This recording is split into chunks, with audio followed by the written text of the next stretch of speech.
Check one, live.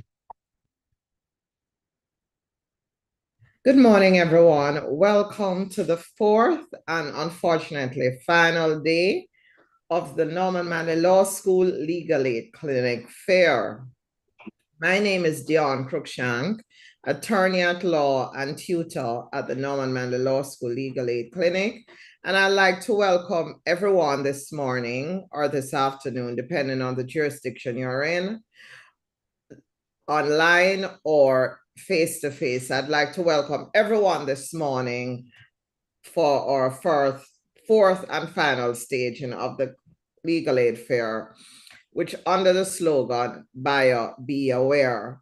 Now, this morning, we will have with us data protection and consumer expert, counsel, and founder of Design Privacy, Mr. Cameron, and he will be taking us through what we need to know about just our data that includes, browsing online. People will be able to track our web history where we browse. Data that also includes when we have our cell phones and our laptops, our location. So he'll be teaching us this morning and informing us about how to protect our data. So to start off with, he'll be introduced by Mr. Ronald Richards, and I'll turn over now for Mr. Ronald Richards to introduce our first presenter this morning. Over to you, Mr. Richards. Thank you, Ms. Cruikshank. As Ms. Cruikshank indicated, I have the distinguished pleasure of introducing Mr. Chukwuemeka Cameron. Mr. Cameron is founder of Design Privacy, a consultancy firm that helps companies comply with local and international privacy laws. He believes that by protecting informational rights and complying with privacy laws, allows for the free flow of information and ultimately the generation of wealth. He's an experienced attorney with over 23 years of practice and experience at the bar and has demonstrated a history of working in regulatory compliance in industries such as telecom and finance, and is also skilled in privacy law, commercial law, and copyright law. He is a strong professional with a master's in information technology and management from Erasmus University to Rotterdam, with a focus on data protection, and in 2019 also completed an advanced masterclass training as a data protection officer from an ISO certified provider, the IT Governance UK in the United Kingdom. Mr. Cameron is also a certified lead implementer for ISO 27001, which is an international standard that focuses on information security management systems based on ISO 27001. He's also a certified lead implementer for ISO 27701, which is an extension to ISO 27001 for privacy information management that aligns with the Data Protection Act. It is a new standard designed for use by anyone responsible for personal data in any sort of organization.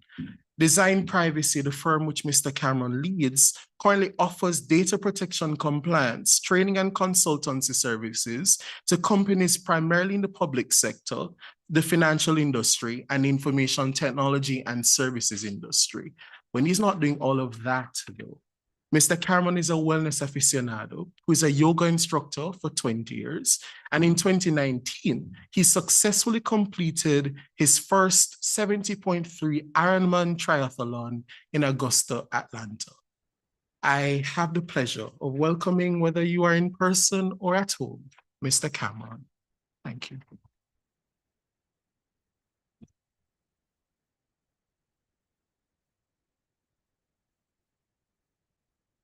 Thank you very much, good sir, and good morning to all. So we're going to have a conversation today, and we by now would have be familiar with the concept of the Data Protection Act, I trust. So we're not going to be focusing so much on the data protection standards and what the law is and what your data subject rights are.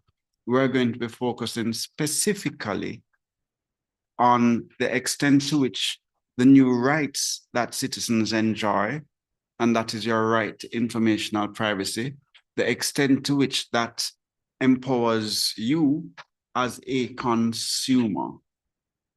Because we do want to bear in mind that, well, are we all familiar with the NIDS decision? So there's an online component, but there's an in-person component. So it is a real question. Do most of us, are we familiar with the NIDS decision? Some of us are. So the majority of us are not. Is that for, so, madam, do you know, you're familiar with the NIDS decision? Okay, so those who don't respond, it means you don't. Okay, cool. So the NIDS decision is one of the most impactful decisions that our courts have handed down since our independence. Why do I say so? Because a constitutional right that we were not aware of before was declared. It's not every day that our constitutional rights declare constitutional rights. Very often our constitutional court vindicates existing rights and put structures around how we are to benefit from existing rights. But in this instance, a right was actually declared. And with the technical audience, I'm assuming most of us are law students or attorneys sitting before me. Right. So for this technical audience, we know that you don't speak about new rights. You speak about rights being declared in the context of the theory, or the concept is that we are born with inalienable rights as humans. And so no court or individual can give us a right. It's just that the right is declared. And in that decision, it was declared that all Jamaican citizens enjoy a right to informational privacy. That right to informational privacy means that we now have autonomy and control over our personal data. And no one or no entity, government or private sector, police or judge or court, can use our personal data without our authorization. The NIDS decision, it's the proper name for it is Julian Robinson against the Attorney General. It is a very, very, very, very, very long case. But I do commend it to all of us here and anybody interested in the concept of privacy law and data protection, because it is the foundation of our Data Protection Act. What our Data Protection Act does, as the audience would be aware, that no right is absolute. Yes, we have a right to informational privacy, no, but no right is absolute. And except for one right, the right to a fair trial, that's absolute. However, all other rights can be restricted if it's done in accordance with the law. The Data Protection Act is that law that allows persons to conduct their lawful business and use our personal data without our authorization. So that is 101 in data protection law. And once you read that decision and understand that, you are in a very, very good position. So because very often the Data Protection Act is viewed as that hurdle or this new thing that we have to comply with that's preventing us from processing personal data and impeding our business. Not so. It is a right to informational privacy that says that you cannot use my personal data. It is a Data Protection Act that allows us to restrict that constitutional right. So I cannot have any presentation or discussion around privacy laws in any context without setting that firm foundation. So, to the business at hand. Today, we're speaking on how does data protection laws enable or empower the consumer in the digital age? Buyer beware. To appreciate the relevance and how that the actual impact, we have to assess or understand what consumer laws are prior to today. So can anyone share with me your understanding of consumer law? Consumer law isn't necessarily packaged as a course. Well, when I was here, and I don't think that happens now. But does anyone have any idea what consumer law is? So this is legal advocate coaching 101. Okay, so quick tip. You learn the fastest. Well, you can accelerate your learning when you throw away fear, when you throw away ego, when you throw away embarrassment, and test and develop ideas in your head. So if you don't have no idea, but I'm inviting you to speculate. Yeah, man, don't be shy. What does it sound like? Because one, that builds confidence. The person who answers that question, start learning is accelerated because you had an idea in your head, you tested it, it may have been correct, it may not have been correct, but you will always remember what my response is. So, and law school is a safe place.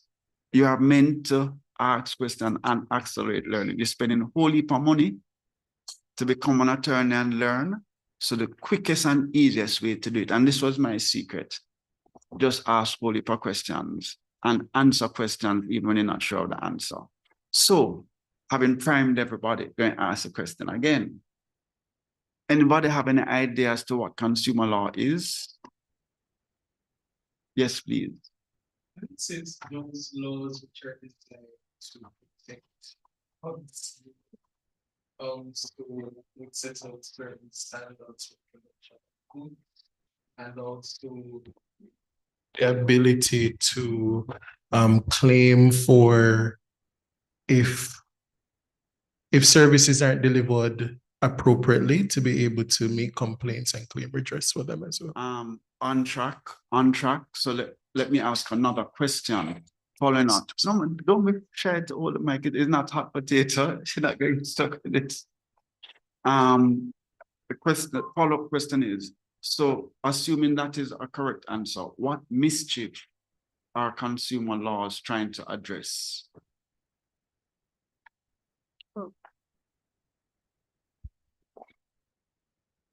Perhaps being taken advantage by the persons or the businesses which are providing the good or service. Lovely. Good. So we don't need to get any deeper than that. So in the industrial age, the balance of power shifted. You now had big companies, they no longer had mom and pop stores. They had big companies producing and providing all the consumer goods for consumers. The challenge is, if you walk into a Facebook, and it's not comfortable with the service, how does your voice get heard? Who guarantees that Facebook offers you quality service? That was the case in the industrial age. When you walk into a big store, who are you? How are you protected from goods that are not properly manufactured? Who protects you? So given that gap or imbalance of power, the state had to step in and say, no man, we recognize the imbalance of power and we have to protect our citizens. So there are certain standards that must be observed and must be implemented. And accordingly, there must be some redress and rights that the consumer enjoys. And then the proliferation of laws that protect the consumer. Good. So that was in the industrial age. Fast forward to today. We all agree that we're no longer in the industrial age and we're in the digital age, yes?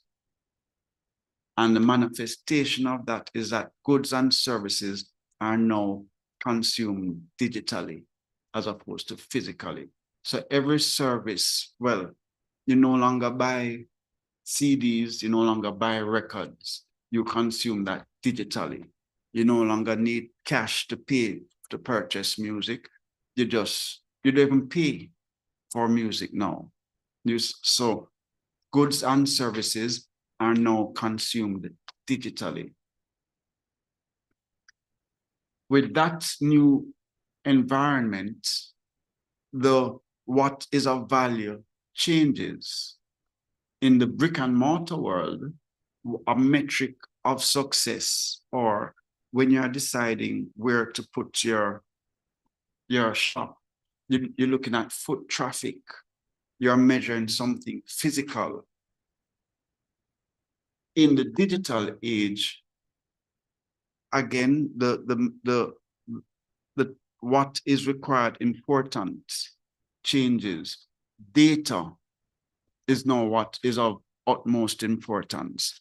And whose data? Your data.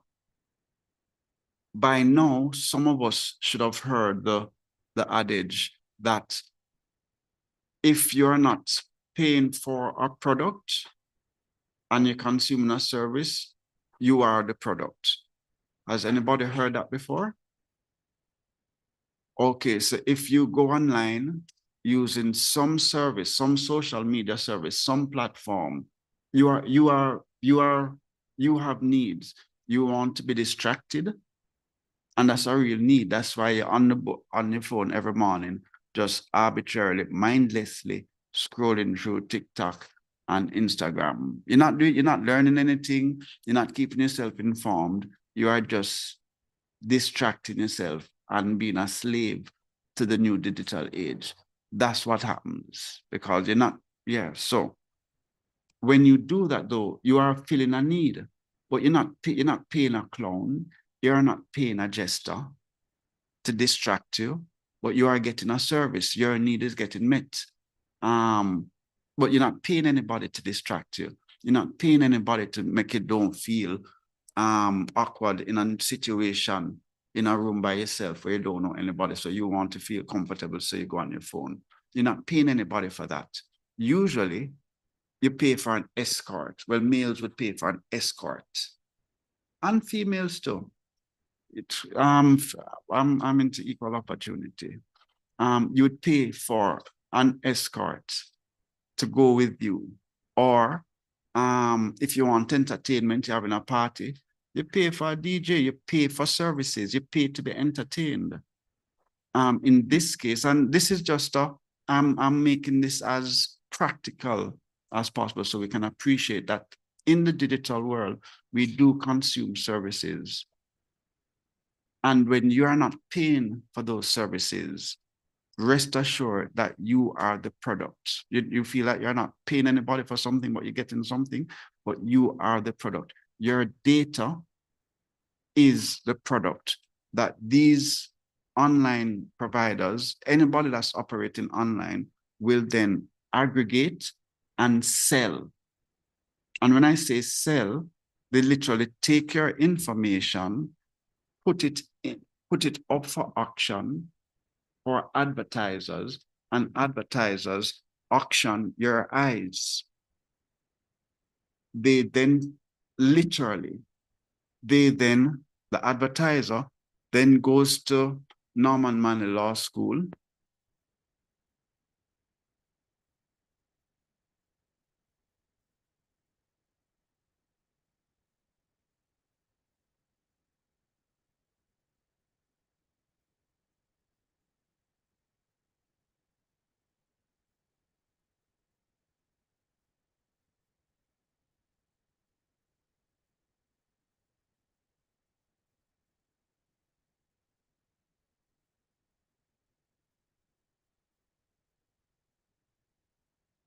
persons are making money off of you today.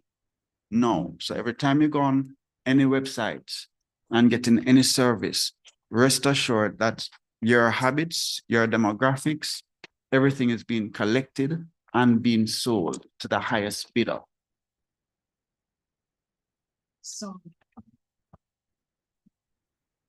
Having said that, so again, when you look back at consumer law, it is how do we protect the consumer from being abused or taken advantage of by the players in the market.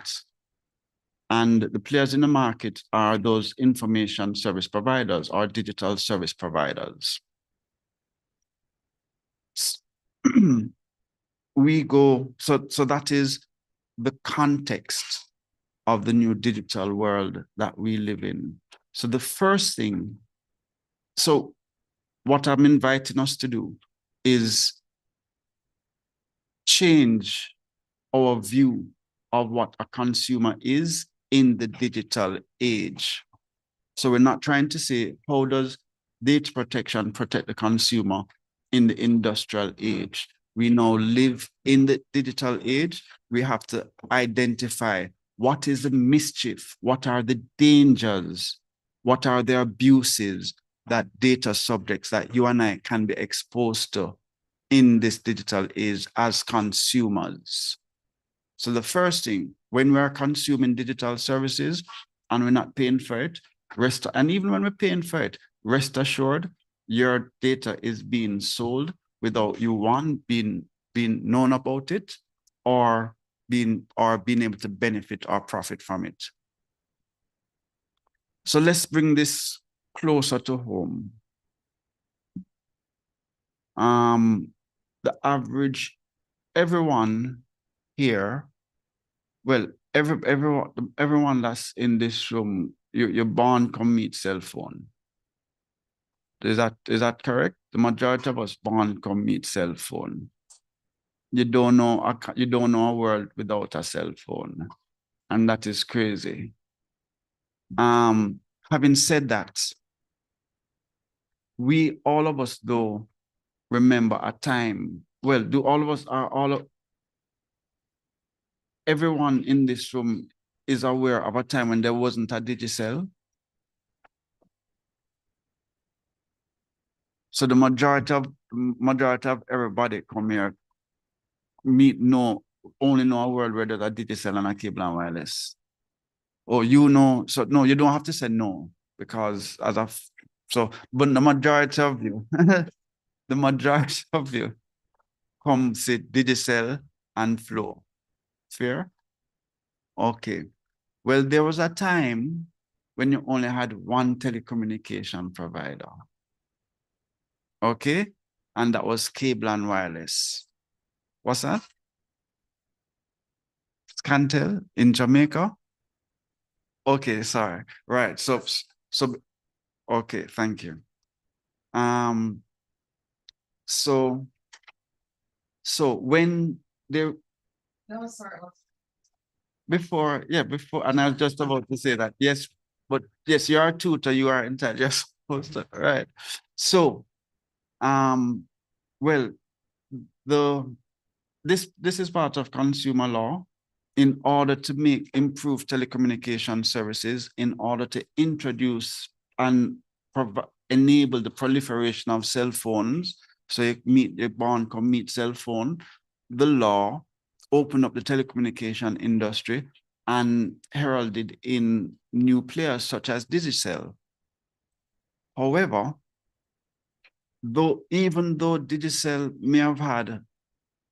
may have been extremely aggressive in the market, in that they're coming into a new market, they are going to ensure that they offer the best service. They're going to ensure that they offer cheaper prices because they need to get consumers from the existing player who had the entire, well, already had customers. Let's not say already had the entire market, because that's one of the problems, because they were a monopoly. They were happy with serving all the rich people. They were making money. But Digicel came and said, but wait, everybody we can make money off of everybody. poor people, rich people. And so we want to serve everybody. So the competition came for the rich people, because all the rich people already had cable and wireless. So how could Digicel provide better services and make their product more cheaper and attractive? That's exactly what they did. They came up with cheaper services, better packages, better customer services. However, the cable and wireless customer was not prepared to switch to Digicel, even when it was cheaper, even when the service was better. Why? Because you don't give out your number. You have had this number for the past 5 years. And if you get a new phone, that means you're going to get a new number. That means you're going to lose all your friends. You're going to have to build all of that back from zero. So you say, you know what? I would stick to the evil that I know. That is what happened. Again, the state realizing that the consumer wasn't getting the benefit of the competitive environment that existed. So you know what? And Digicel push for this. We are going to implement data number portability. This is where if you have a cable and wireless number and you want to switch to Digicel, you can automatically transfer your number to Digicel. Just by way of context and a little history, it was very funny that cable and wireless was aggressively fought this concept of number portability. Why? Because they knew they would lose a lot of customers to Digicel that offered better prices and better service and better solutions. But the people eventually won. Number portability was introduced. When Digicel stole the market and became the #1 provider, it was now cable and wireless. Well, even before number portability was introduced, and Digicel went after the masses and became the bigger provider, because remember, they were targeting those persons who didn't have phones, but they had a bigger market share. When they had a bigger market share, cable and wireless started to argue for number portability. The same person that was fighting it, because they were saying, hey, we want to get into that mass market too. And we can offer better prices and better services. But those persons who came on to Digicel, they don't want to give up their number. So now, can we have number portability? And then, but I thought this would have been a practical example for a number of people, but I didn't contemplate the audience before while preparing for it. But that's something real. So even now, so you have the benefit of it today. If you want to change the cable and wireless flow or Digicel, it's no big deal to carry a number. That's something that's normal. Why is that relevant? How is that relevant in this context of data protection? Our Data Protection Act now allows for data portability. That is a right that consumers now enjoy. Sort of painted how number portability positively impacts the consumer and drives competition with suppliers, because have competition, so you have to compete on prices. And once you compete on prices, consumer benefit. Once you compete on services, consumer benefit. So again, I'm going to invite us to stop and think now. And this is where you're going to have to, I am inviting you to expand your mind and think out of the box. I'm going to ask you, in what context or what industry can consumers benefit from data portability?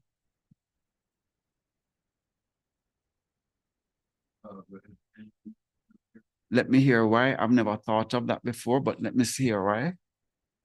So generally, let's put it in context where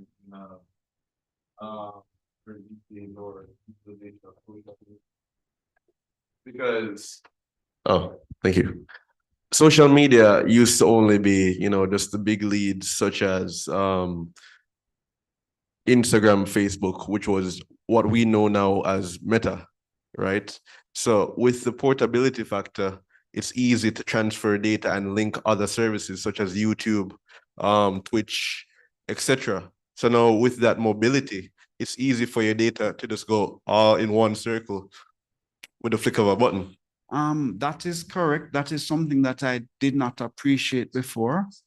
I have to investigate whether or not it had data portability has facilitated that. But yes, very often those firms want to keep you locked into their space, but they now have an obligation to allow you to download your information, because if you go on Meta, you can download all the information.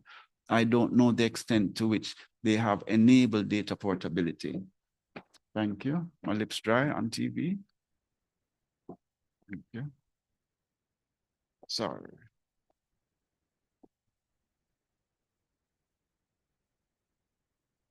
Right. So that is, I don't know if that is indeed correct, but I like how you're thinking about it. And I will investigate that. But so let's go back to the brick and mortar world that we live in today. Are there any instances in which we think the consumer can benefit from data portability? And when I say data portability, the ability for you to move the information about yourself with a specific provider to another provider. Any ideas?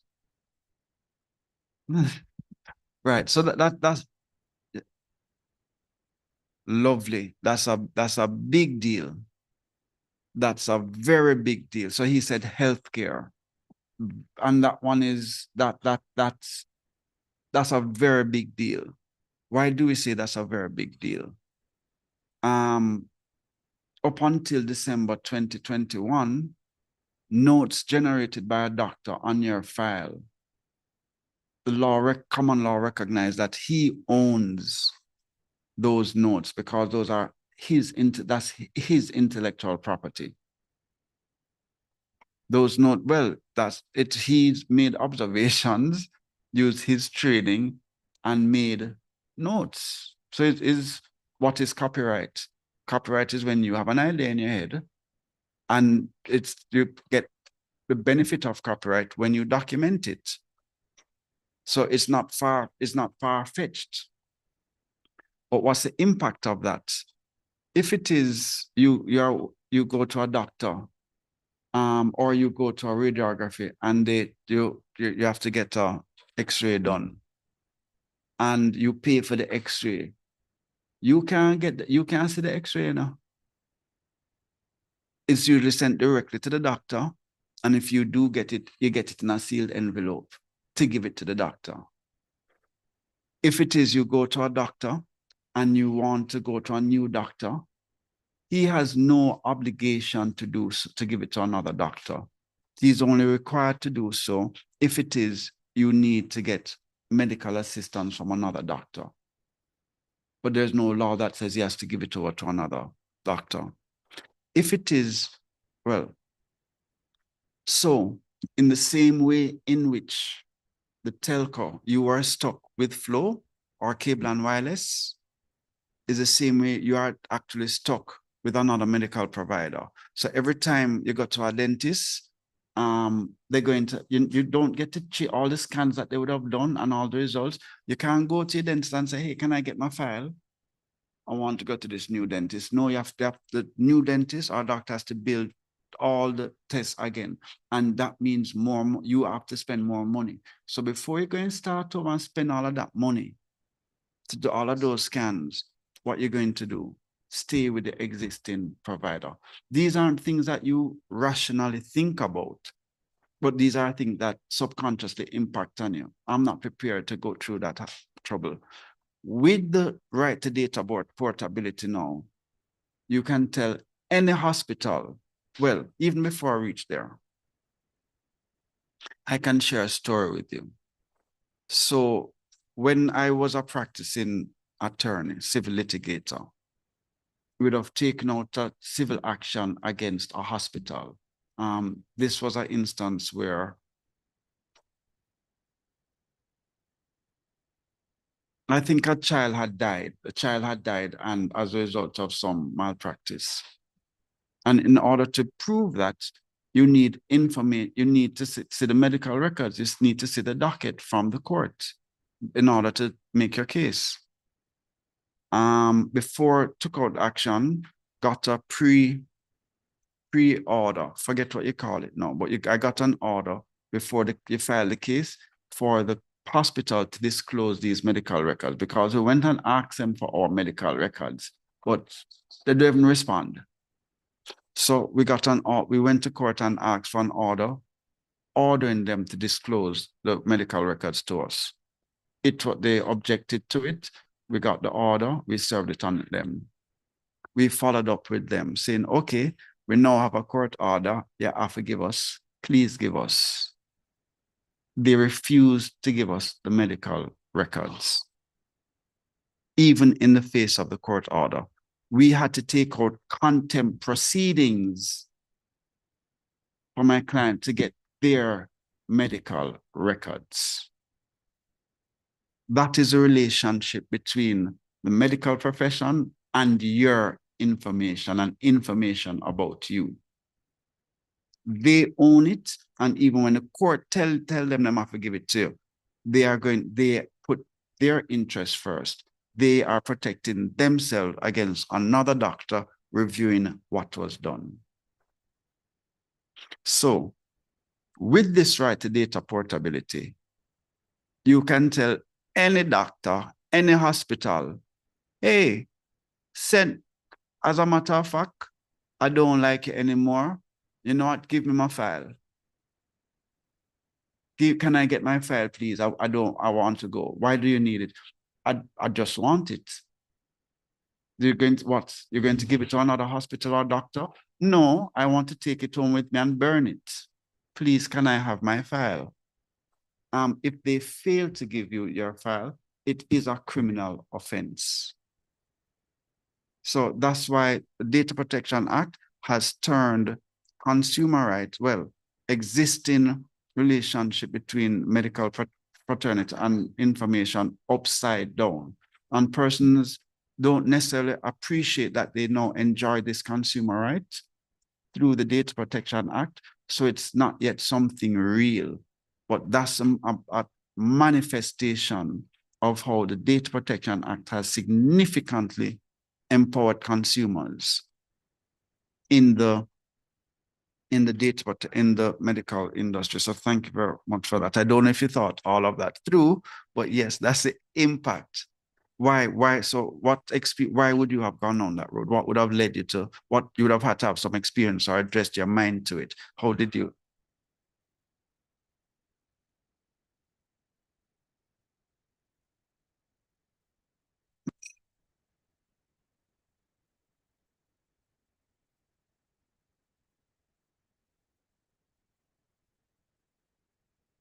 Oh, okay. Yes.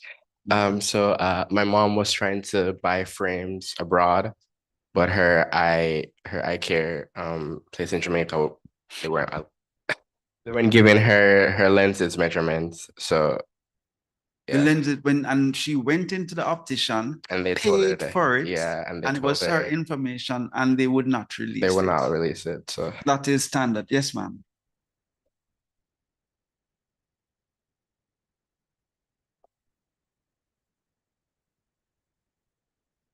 And in that similar vein, we know that persons usually when they go to one of those known eye company to do their glasses, they normally keep the information and call it theirs. But we know recently, since the data protection transfer regulations come in place, I know persons can ask for their prescription. And of course, as the member mentioned earlier, send it abroad for their prescription glasses, or they can take it anywhere else. I mean, that's the case with me. I used to go to one particular one and the cost was so high, over 100,000 for just a pair of glasses.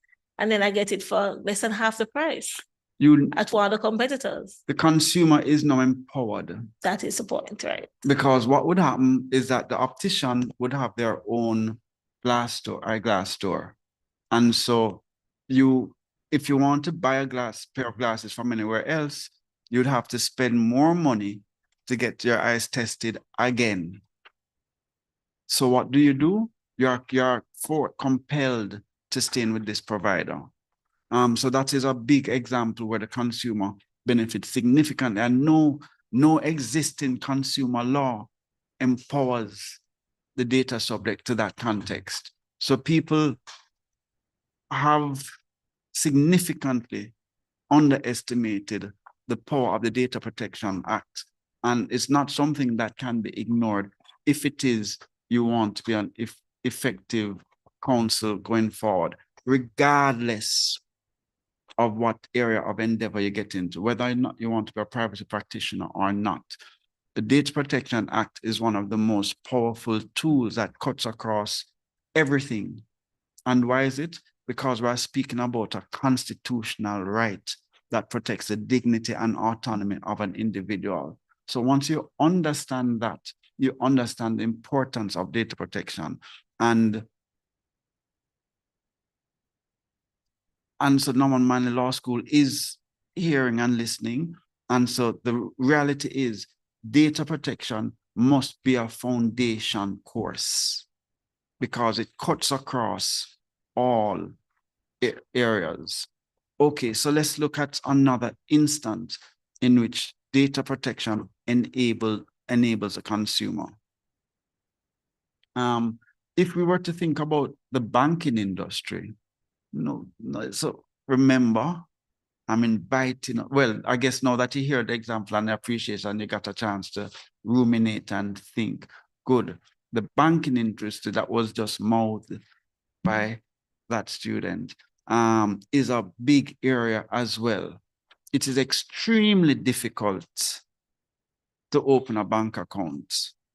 So after you open that bank account, you are not going to be, and when you know that the bank charging you a whole heap of fees, you know that you can't get any service, but you are not prepared to go through the hassle of trying to open another bank account. So what do? Suffer quietly with the bad service and the high fees. No, but very recently, and I'm going to invite everyone to check out my LinkedIn page because I actually wrote an article one on the whole question of the medical profession. Oh, you read it? Okay, so you are informed and have an appreciation, but also wrote an article on this question of the account portability. About 3 months ago, the BOJ, or 4 months ago, the BOJ spoke to account portability, saying that they were going to be exploring this idea of persons being able to transfer their account and their account information, because it would drive competition and allow for greater financial inclusion. My position is, it is not a policy initiative that you could think about that's a nice to do. The law now requires that if you are a customer with BNS, you're supposed to be able to go into BNS and say, hey, please transfer all of my information to NCB. It's not a nice to have, it's not a nice to do. The law now requires that it is done. Failure to do it is a criminal offense. There is a lot of work for that to happen in terms of formats and sharing mechanism. That is where the energy needs to be spent, building out and ensuring that you have the capacity or the facility to actually share the data in a common format.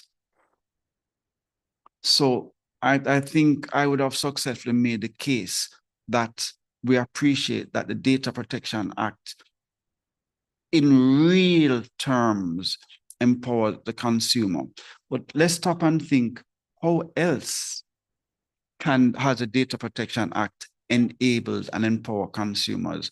And now let's go back to this digital age, because what we did, we stopped and looked back at traditional services. If we were to go back to the digital services now, all of us would be very familiar with when when you're trying to download a paper or get some free information, you have to consent to things. 2 years ago is just one consent. I accept these terms and conditions. You don't even know what's in the terms and conditions, but you accept. If you don't accept, you can't use a term, you can't use the services.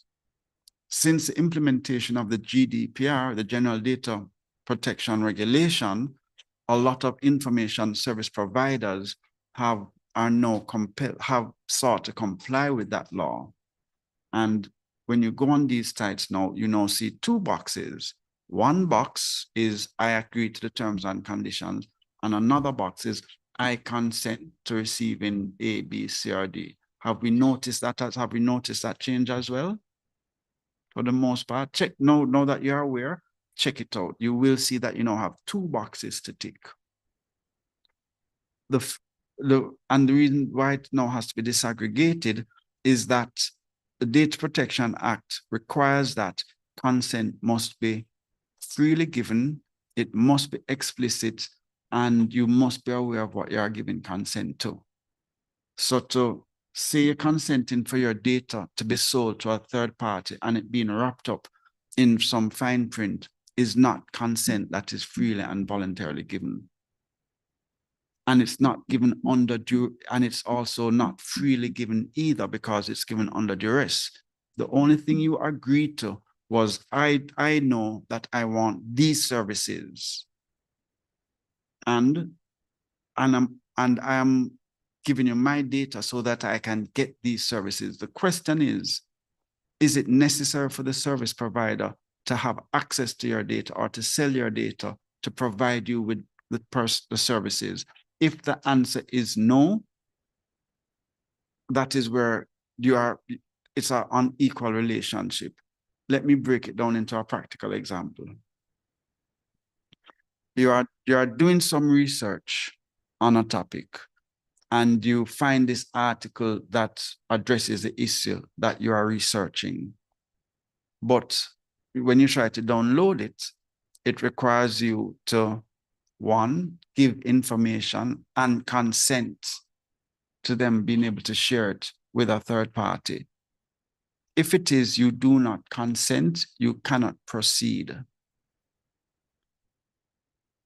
It is one thing to seek to, the Data Protection Act provides for different bases upon which you can process or collect personal data, but it's another thing to compel you to give you consent, because it is not a function of you consuming the paper or them selling your personal data to a third party in no way impacts on the information that they're trying to impart to you. So that is where they're using their power. And again, we think it's free. No, what did I say? Once using information services and you're getting some value, you are the product. You are the person that is being sold. Yes, sir.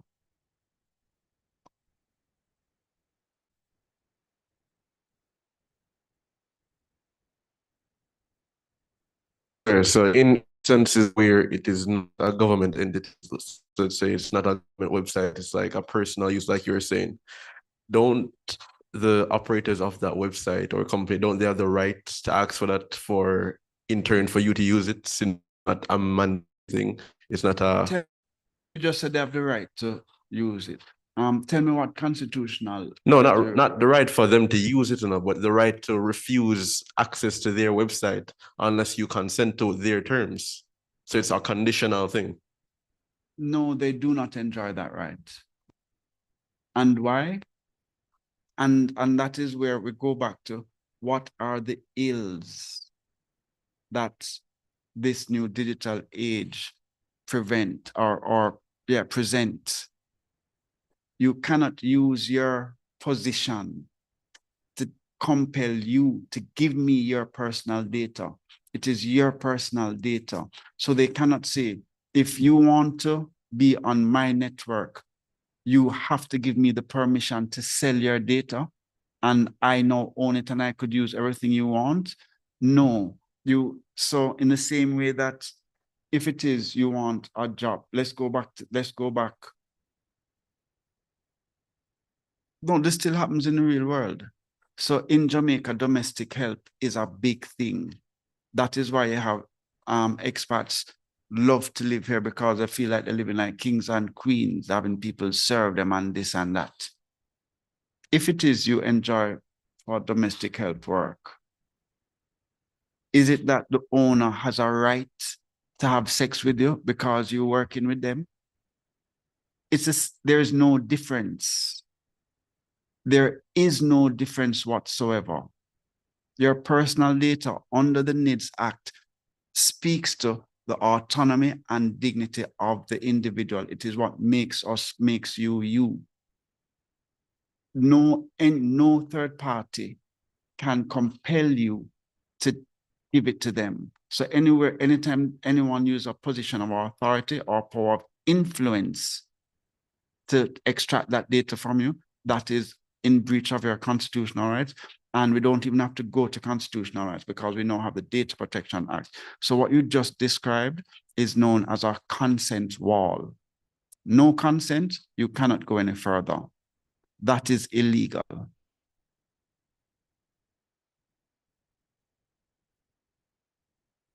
So as I said, and that is why I started with the NIDS decision, because we're speaking about our constitutional right. And in that, you would start to appreciate why it is the ability to own information about you is critical to you being able to enjoy the autonomy and dignity as a human being.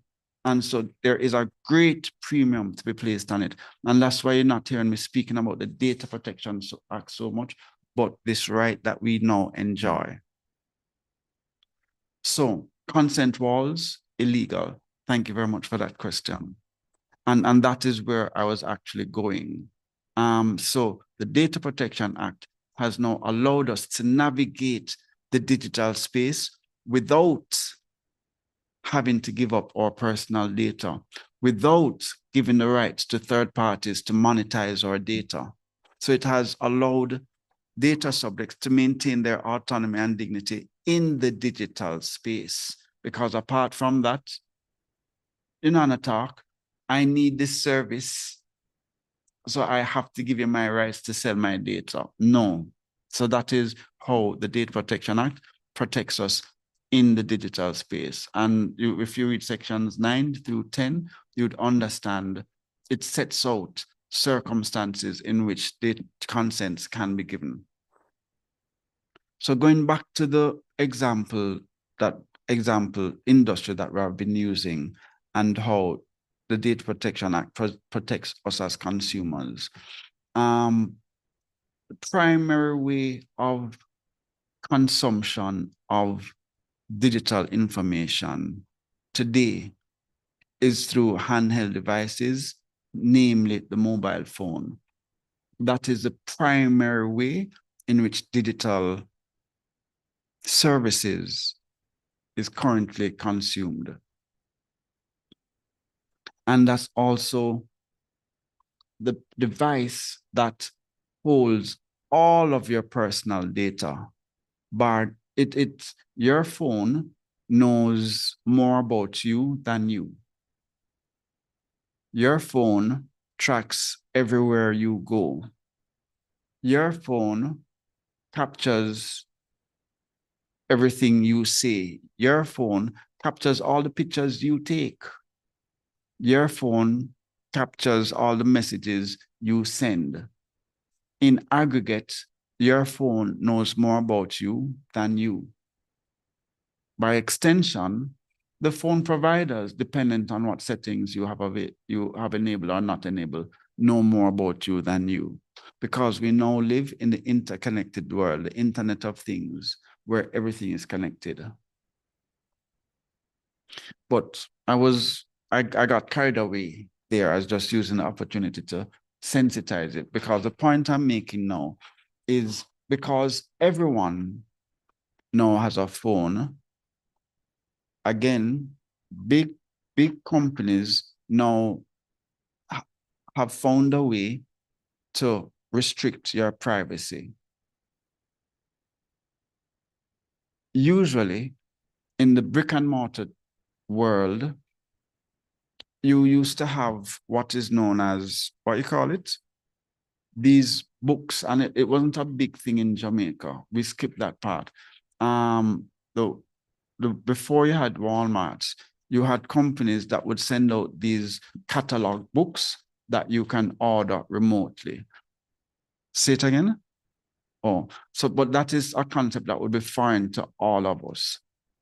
Now, and then we move to billboards. They get to advertise and push their message to you through billboards. And then you have flyers, and then you move into the digital age where you have ads on TV and ads on radio. If you notice though, all of those are ads in the public space.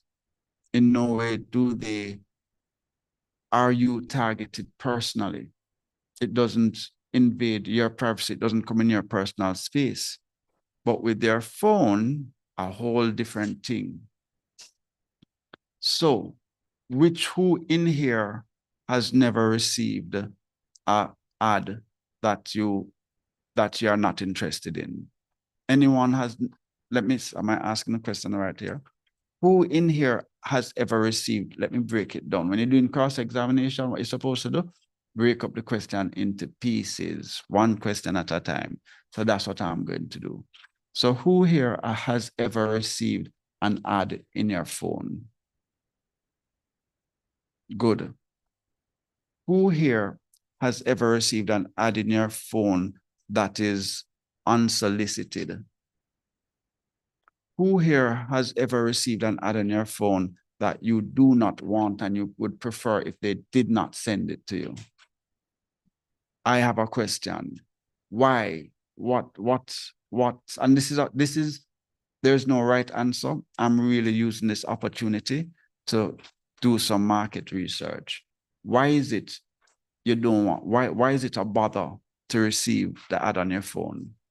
So there's no, I'm truly asking a question to understand what the problem is. The question is, why is it you don't want to receive that ad? What is the problem? So what if you are sent an ad? What is the problem? Why is it you don't want to receive it? Why is it a bother to you?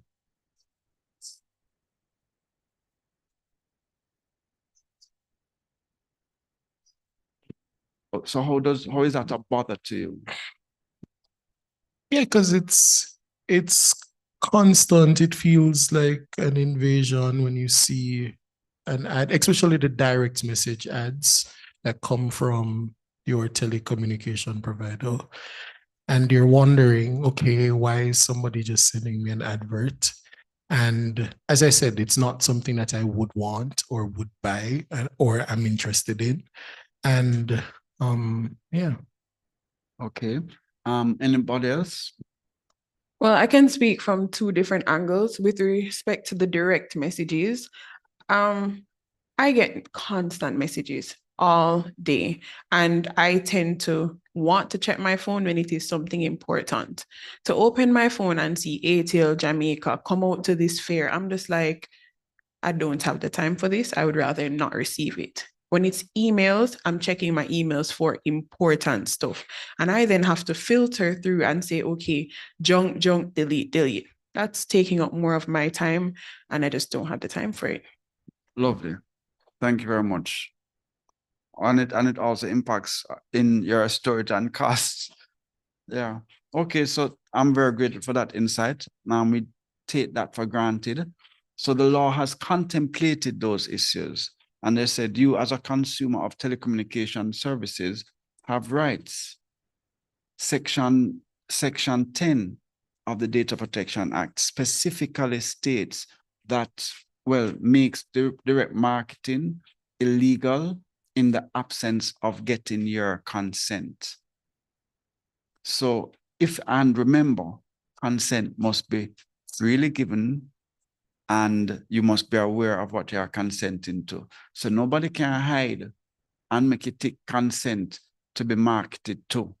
If you didn't understand that, they are in breach. So section 10 says that you, a third party, can only approach you on one occasion to get your consent to send direct marketing to you. So when you go on that website and they say, do you consent to receiving personal data? That is them fulfilling that section 10 requirement. If they cannot, so if it is they were to send you an email and say, hey, are you interested in receiving any further emails about paralegal services? We can support you in your business. If it is you say no, they cannot send you another email soliciting your consent. So it's the same thing with the telcos. On what basis? When did you give ATL? That's an example that was used. ATL permission to send you marketing material. So the Data Protection Act, again, has stepped in to protect the consumer or the consumer of telecommunication services. And I'm very grateful for the answers. One, they're protecting you, they're saving you from having to increase your storage size on whatever email service you're providing. It is protecting you from having to waste time to filter through all of these things and just protect you from emotional stress. Remember, you live on your phones, and that is your private world. And for there to be a inhibitor as to how you can enjoy your space, that does have a negative impact on you. And so the Data Protection Act does contemplate that and empower the consumer by giving you the right to consent or not consent to receiving direct marketing material. So those represent areas that I wanted to share with you today. I don't know when you made a decision. Well, were you forced to come here? I know them used a bad way up when we were here. All right. So were you forced to come here? Anybody compel you to come?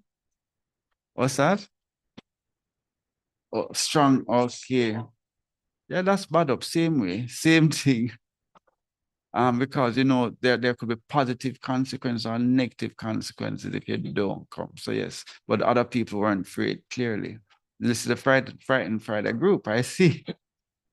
Right. So what were your expectations? Well, I trust that the context and how I presented data protection, you mean that is not what you may have contemplated. Well, you may not have even addressed your mind to it. Them say you better come, so you come, and you're sitting here, but I trust you'd have gotten some insights and have a new appreciation for data protection and understand how it impacts you as a consumer and in your day-to-day doings and friends. So thank you very much for those persons before me for participating, and for those persons online as well, and to Norman Manley Law School, who has given me an opportunity to share. Thank you very much. I am open for questions if you're interested.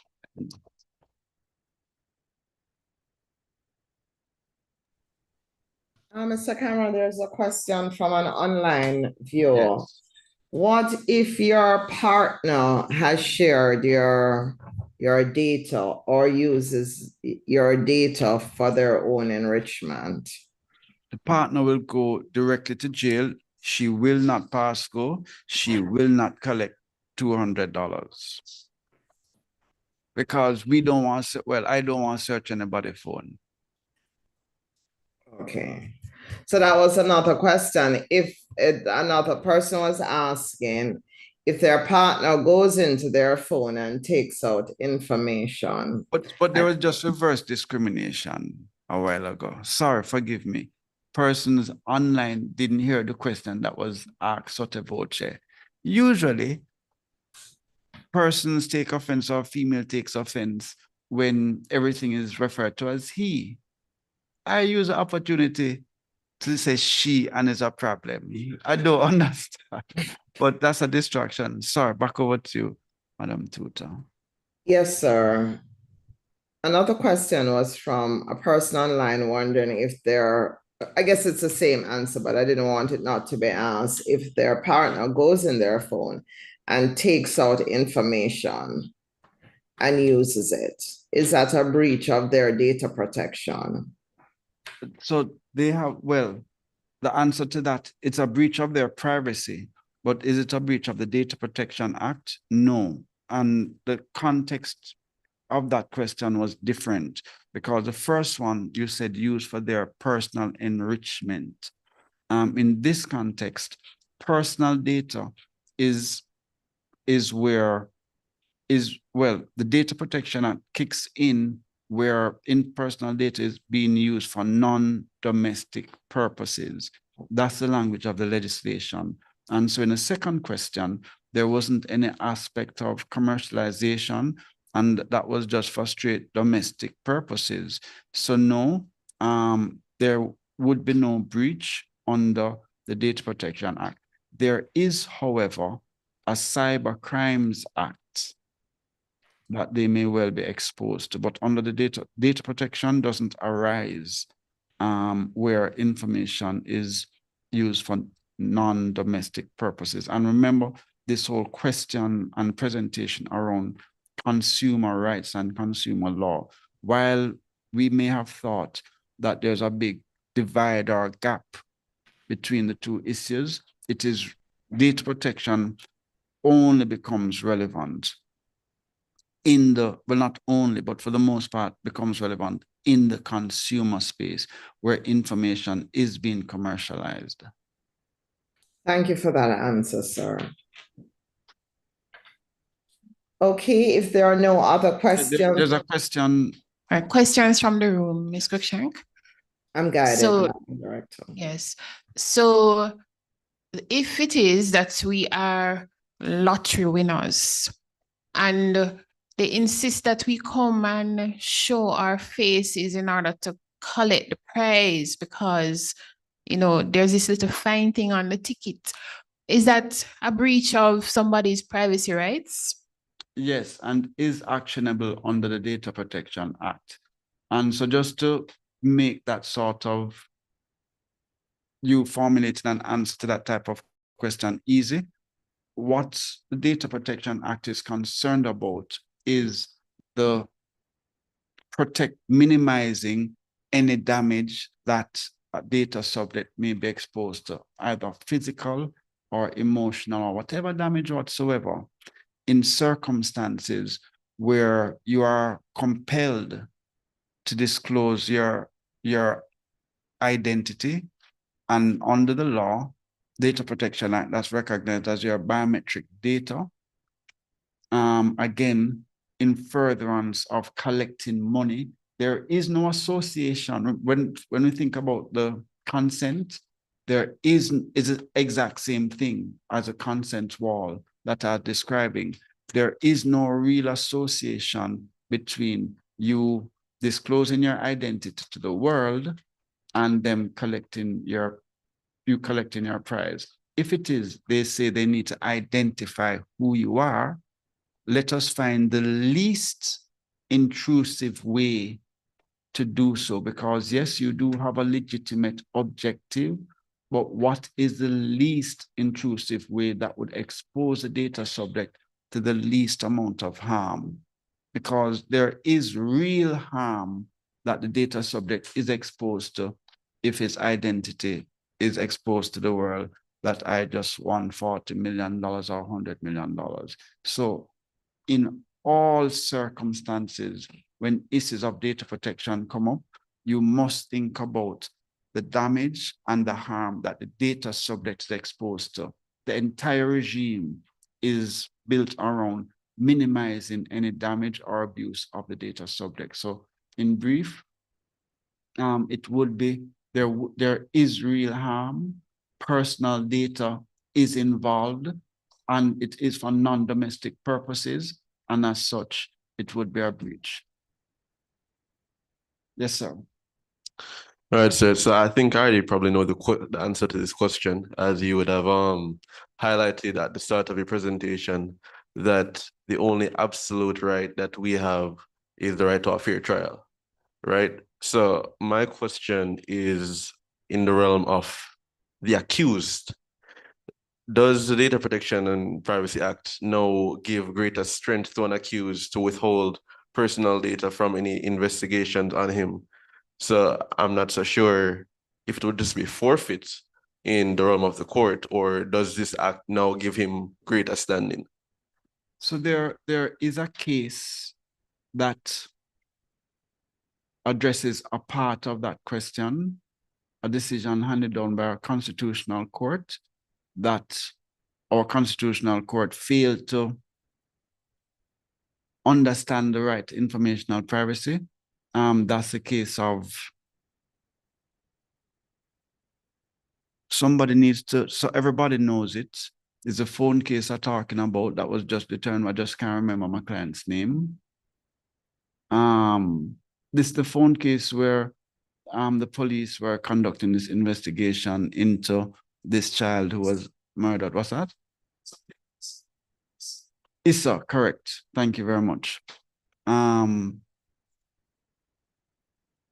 should prompt my mind to say what her first name is. But there is a constitutional decision that speaks to aspects of that was wrongly decided, that it wasn't, they could not afford to appeal. But the issue is, well, the starting position is there at no time, remember what I said from the beginning, at no time does the Data Protection Act stop any processing of personal data. So if police conducting an investigation and the suspect or accused person doesn't want to share certain information, he cannot rely upon the Data Protection Act not to produce it. What protects the data subject or the accused in that person, in that context, is the informational right to privacy that he enjoys. Remember I said that is what stops other persons from using your personal data. What the Data Protection Act does, it now requires the police to demonstrate that they have complied with all the safeguards built in to the Data Protection Act to be able to use it. So there is rarely ever a yes or no question when you ask the question, can personal data be used in this context or not? Yes or no?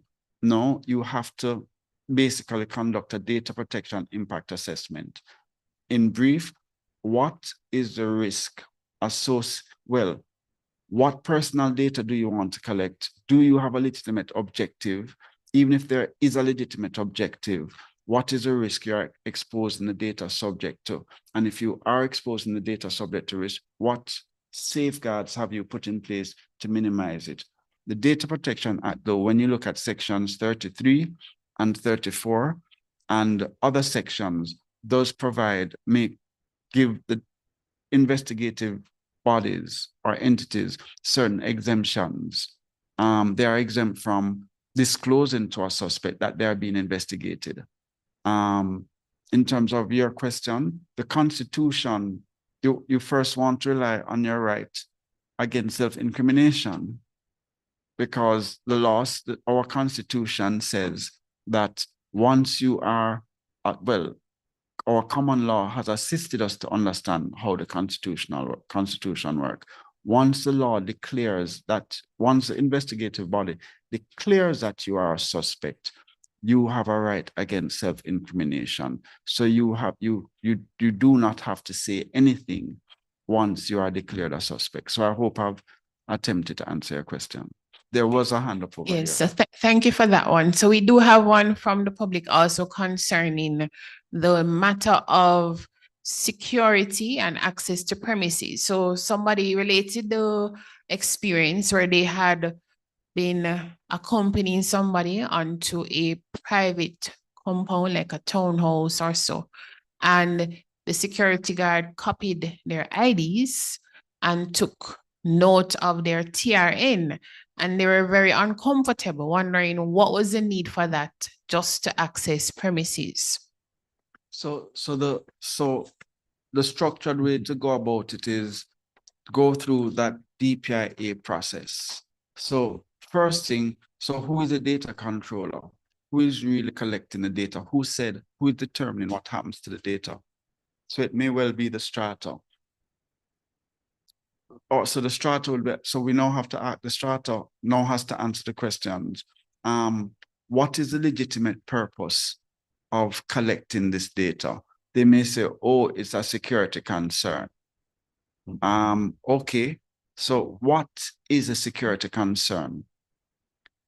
If it is were to go back and read the NITS decision, you would realize that one of the arguments the government tried to make is that if we implement NITS, we are going to have all of these positive social benefits.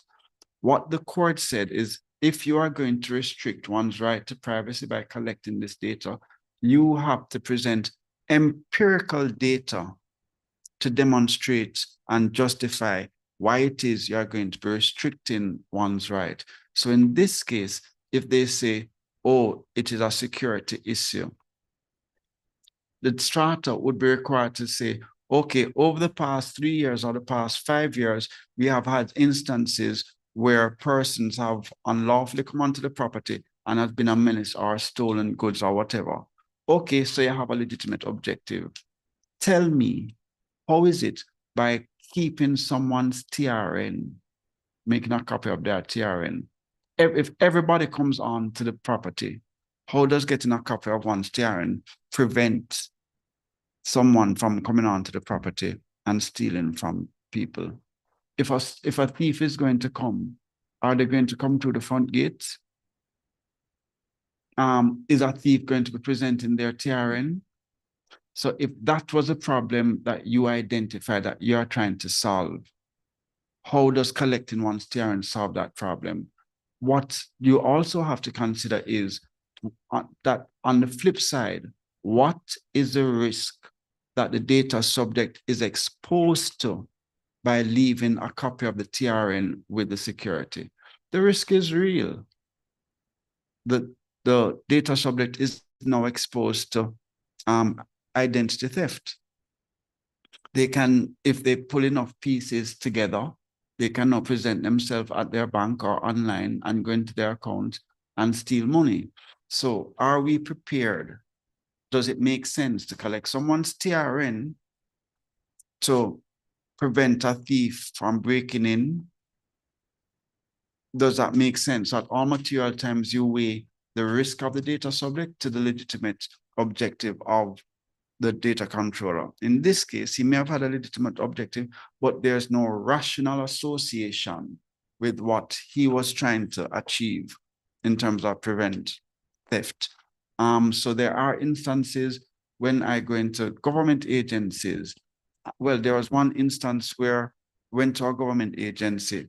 They collected my name and ID number at the front desk. Okay, they want to know who is here and that sort of thing. I said, good. And this was during COVID time. You go upstairs and they did it again. Now, to get inside the actual office, they needed to take a copy of your ID. And so I said, okay, so explain to me why you need to take a copy of your ID. They need to identify who you are. And I said, okay, I have on my mask. When you take my ID, they haven't asked me to take down my mask. How are you going to identify who I am if you haven't asked me to take down my mask? How are you achieving your objective? So I promptly said, hey, give me back my license. Please don't make a copy of it. They had to make a determination whether or not I was going to be able to fulfill the reason why I was there. And in general, entering any government agency, I do not let them make a copy of my ID because they are not in a position to justify what it is they're trying to achieve. And there is significant risk by you leaving your personal data there, your image and your ID number. So I do not let government agencies or any entity make a copy of my ID unless they can explain why it's necessary. But you may not get very far in life if you were to do so. Thank you very much, Council, Mr. Cameron, and lead founder at Design Privacy. Your information this morning in educating us was really very, very informative. And at this time, I'll hand over to Ashley Rosen, who will now thank you properly for what you have done for us this morning.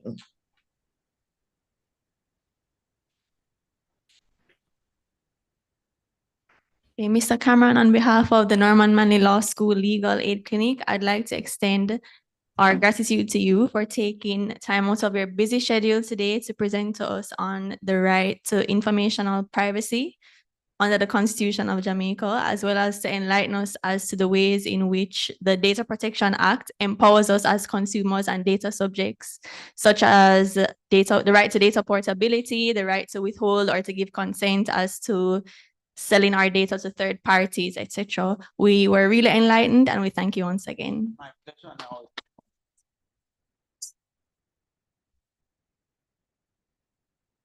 Great, thank you. Please enjoy the rest of the day and make sure you benefit from everything that was. Bye. Thanks, Mr. Cameron.